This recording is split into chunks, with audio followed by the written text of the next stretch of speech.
बहुत समय से इस चीज का इंतजार था समाज को, हिंदू समाज को।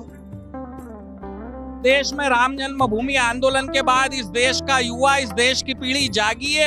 आज भारत ऐसा है, सम्राट विक्रमादित्य के बाद कलयुग में सबसे मजबूत भारत है।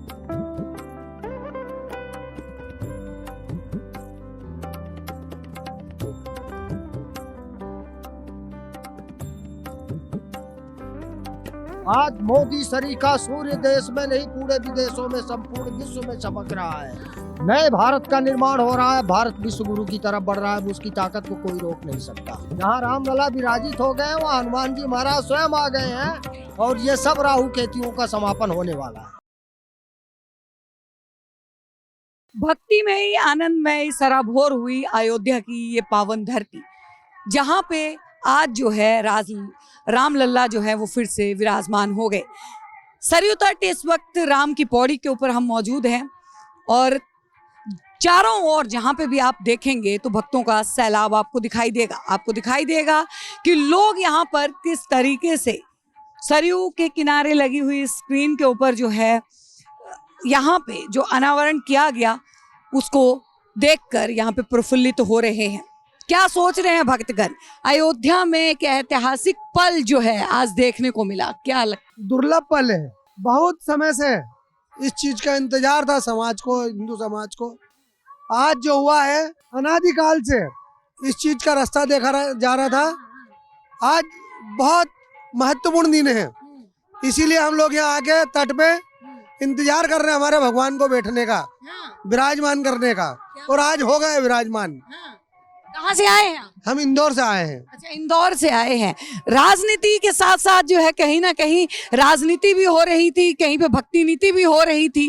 तो क्या लगता है कि राजनीति, जिन्होंने राजनीति किया, जो लोग नहीं आए, निमंत्रणों को ठुकरा दिया, उनके लिए क्या कहेंगे कि वो भी अपने घर पे बैठ के इस सीन को जो है वो जरूर देख रहे होंगे, इस दृश्य?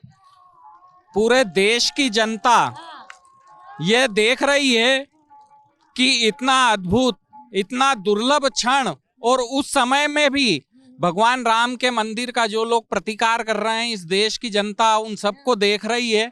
आने वाले समय में इसका जवाब चुनाव के माध्यम से, अपने वोट के माध्यम से इन रामद्रोही, राम विरोधियों को अवश्य देगी। यह जो क्षण है ये भगवान राम की प्राण प्रतिष्ठा का तो है ही, लेकिन ये नवीन भारत के पुनरुत्थान का भी समय है। हमारी संस्कृति, हमारी परंपरा, हमारी मान्यताएं जो 1947 में देश के स्वतंत्र होने के साथ इस देश में जो लागू होना चाहिए थी, धर्मनिरपेक्षता के नाम पर सनातन का लगातार विगत 70 वर्षों से अपमान किया गया, अनादर किया गया, सनातन को दबाने का प्रयत्न किया गया। लेकिन इस देश में राम जन्मभूमि आंदोलन के बाद इस देश का युवा, इस देश की पीढ़ी जागी है। भारत अपनी जड़ों की ओर लौट रहा है, भारत अपनी संस्कृति की ओर लौट रहा है, और एक नवीन भारत आने वाले समय में संपूर्ण विश्व का मार्गदर्शन करेगा। आज हम सब इस क्षण के न केवल साक्षी हैं, गवाह हैं, अपितु आने वाले समय में भारत विश्व गुरु के रूप में संपूर्ण संसार को मार्गदर्शित करेगा। आपने लगातार जो है पूरे के पूरे कार्यक्रम को देखा। कहीं पे आप लोगों को, जैसा कि विपक्ष ने लगातार कहा कि ये आरएसएस का और बीजेपी का कार्यक्रम है, आप लोगों को क्या लगा देखिए, ऐसा है, इस मामले में मैं कहना चाहूंगा कि जो लोग, जिन्होंने अपने प्राणों की आहुति दी, लगातार संघर्ष किया, अगर आज वो इस आयोजन में अग्रणी है तो आपको किसने रोका है? मैं कांग्रेस, समाजवादी पार्टी सबसे कहता हूं कि आइए, मथुरा में कृष्ण जन्मभूमि मुक्ति का आंदोलन छेड़िए, भारत की जनता खड़ी होगी आपके साथ। बनिए वहां पर भी यजमान।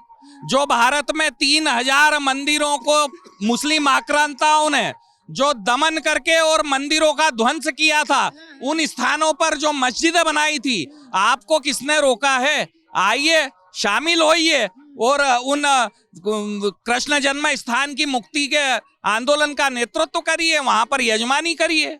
स्वागत है जी।